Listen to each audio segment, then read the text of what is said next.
જનતા વિકાસની વિરોધી નથી, પરંતુ જ્યારે વિકાસની વાતો વચ્ચે જનતાનું અહિત થતું હોય ત્યારે જનતા પોતાના હિતો માટે ચોક્કસથી રસ્તા પર આવી શકે છે.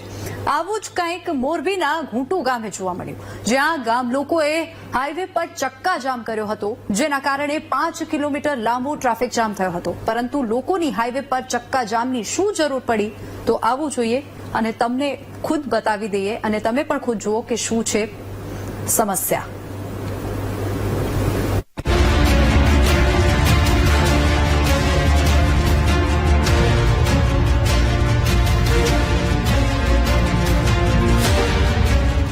તમે રાતે જોવો, છોકરા જાતા હોય તો નાલામાં ગરી જાય તો અને હમણે એક્સિડન્ટ થયું હતું અને ઈ જ ભાઈ અહીંયા ફેલ થઈ ગયા, તો અમારે શું જોવાનું?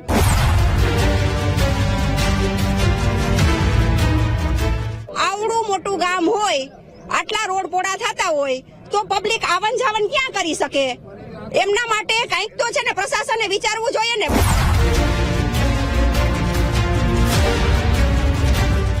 મોટું ગામ હે, ક્યાંય નિકાલ નથી પાણીનો. બધાય માટલું માણા ગામ જાય છે, વરસાદ પાણી થાય એટલે બધું વરસાદ પાણી ભર્યું રહે અમારે અહીંયા. નાલું, ખાસ નાલું જોઈએ અમારે ગામમાં. એક તો બે તો જોઈ, બે નો થાય તો એક તો જોઈ છે જ ને, એ નાલું મોટું. આ આક્રોશ છે મોરબી હળવદ હાઈવે પર આવેલા ઘૂંટુ ગામના લોકોનો, જેમણે ગુરુવારે સવારે 2 કલાક સુધી ચક્કાજામ કર્યો હતો. હાઈવેની કામગીરીથી નારાજ ગ્રામજનો રસ્તા પર આવી ગયા હતા અને હાઈવે જામ કરી પોતાની માંગણી નહીં સંતોષાય ત્યાં સુધી કામ નહીં કરવા દેવા ચીમકી ઉચ્ચારી હતી. હાથમાં બેનરો સાથે મોટી સંખ્યામાં પુરુષો અને મહિલાઓ હાઈવે પર જ બેસી ગયા હતા. ગામ લોકોની માંગણી એવી છે કે હાઈવે પર અંડરપાસ મૂકવામાં આવે, સર્વિસ રોડ પહોળો કરવામાં આવે, વરસાદી પાણીના નિકાલની કામગીરી યોગ્ય રીતે થાય, સર્વિસ રોડની આસપાસના દબાણો દૂર થાય.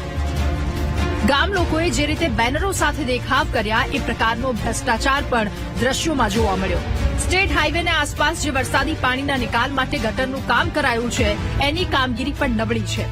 હજુ તો કામગીરી ચાલુ છે ત્યાં જ ઠેર ઠેર ગટરોના સ્લેબ તૂટવા લાગ્યા. એટલે કે ભ્રષ્ટાચાર અહીં નરી આંખે દેખાઈ રહ્યો છે અને આ જ ભ્રષ્ટ અધિકારીઓનો ઘૂંટુ ગામના લોકો વિરોધ કરી રહ્યા છે.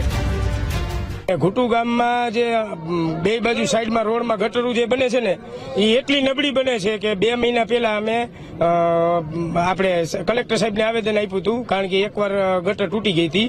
એટલે અમે આવેદન આપ્યું હતું કલેક્ટર સાહેબને, મામલતદાર સાહેબને, R&D વિભાગને, બધાને આવેદન આપ્યા હતા. તે પછી 3 દિવસે જ્યાં ગટર બનાવી છે ને એ ગટર કાલ સાંજે 6 વાગે તૂટી ગઈ અને એમાં એક બાઇક વાળાનો અકસ્માત થયો. કુટુંબમાં એને 10 થી 12 હજારની વસ્તી છે, બે વચ્ચોવચ્ચ રોડ નીકળે ગામ વચ્ચે અને આ કામ રહ્યું ને નબળું કામ થાય. મેન વસ્તુ એ કે કામ કાયદેસર કરો, જે પ્રમાણે થતું હોય રીતે, કે આજે 10 વરા અને કઈ થાય નહીં, 10-15 વરા આ હાવ કામ નબળું કરે, લોટ પાણીને લાકડા કરે, એ વ્યવસ્થિત કરો, ઈમાનદારીથી કામ કરો. અને જેટલો સર્વિસ રોડ સાઈડમાં જોતો હોય, બે ગાડી તરવી શકે, 4 વ્હીલ જાતી આવતી, આમાં એક ગાડી નો નીકળે. ને પેલા નાલું મૂક્યું હોય, નાલું અમે ગાડી વારવી હોય, લાંબી ગાડી હોય તો વરે જ નહીં. 15-10 ફૂટના રસ્તામાં ગાડી 2 વરે અમે કોઈ દી ન વરે. કાયદેસર પ્લાનિંગ પ્રમાણે કામ થવું જોઈએ. જો કે ગામ લોકોએ ચક્કાજામ કરતા જ પોલીસની સાથે સાથે સ્ટેટ હાઈવેના અધિકારીઓ પણ દોડી ગયા અને ગામ લોકોની રજૂઆતને સાંભળી એમના પ્રશ્નોના સમાધાનનું આશ્વાસન આપ્યું. ઘૂંટુ ગામના આગેવાનો તથા ગામજનો દ્વારા આજે રોડ બંધ કરવામાં આવેલો હતો. તેમાં તેઓની 2-3 માંગણીઓ હતી કે જેમાં સર્વિસ રોડ જે બાજુમાં આપ્યો છે 3.5 મીટરનો, એમાં સત્વરે ડામરની કામગીરી પૂર્ણ કરવામાં આવે. પછી બીજો એક મુદ્દો હતો કે જ્યાં મેઇન ઘૂંટુ ગામમાં જ્યાં આપણે પેસેન્જર અવર જવર માટે PUP સજેસ્ટ કર્યું છે, ત્યાં તેઓની માંગણી પ્રમાણે VUPની જરૂરિયાત હોય તથા ગામજનો અવર જવર બંને સાઈડ કરી શકે તે માટે VUPની એમની માંગણી હતી. તે બી અમે એમને આશ્વાસન આપ્યું છે કે એ બી એમનું જે છે ડિઝાઇન પ્રમાણે હવે કન્સલ્ટન્ટ પ્રમાણે ડિઝાઇન કરાવીને કરાવવામાં આવશે.